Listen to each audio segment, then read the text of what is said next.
Ben Barnes, welcome to LOVEFiLM. Thank you. It's great to have you here.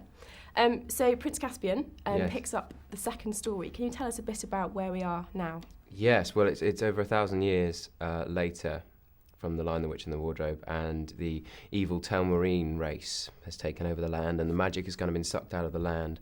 And at the beginning of the film, my evil uncle, who's murdered my parents, is now trying to murder me, and so I have to kind of escape and then rally the kind of Narnian troops and join up with the Pevensies, and then I have a sort of fight against my own people, the Telmarines. And what was it about the character of Prince Caspian that attracted you to the role? Well, I mean, firstly, because I love the book since I was, 8 years old. I still have sort of my old copies. But also just because he wasn't the kind of the stereotype of the Hollywood prince. He wasn't this kind of, come in, save the day, kill all the bad guys, grab the princess and run off. He's quite interesting. He's an orphan who's actually quite ambivalent about the situations he finds himself in. He doesn't feel like he's ready to be a lead. He doesn't feel he really deserves to be a king, but he's also got a bit of that kind of adolescent bullishness about him as well. So he's kind of a nice mix of vulnerability and confidence. Were you nervous playing such a kind of historical, classical character?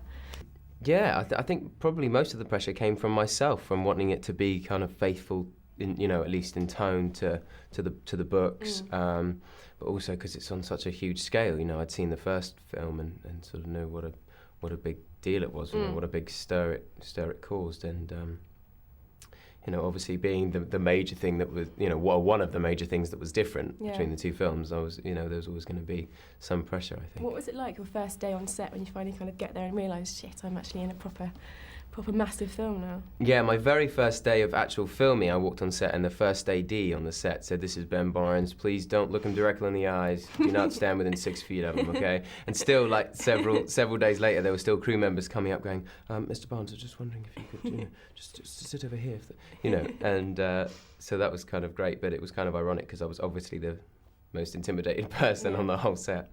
And what's it like kind of filming, especially when you've kind of got lots of CGI characters going on as well? Is that difficult? They do everything that they can to make it as easy as possible. Huge, big, elaborate, lion puppets, and people in lime green suits, completely balaclavaed up with gloves and everything. So you have someone to relate to.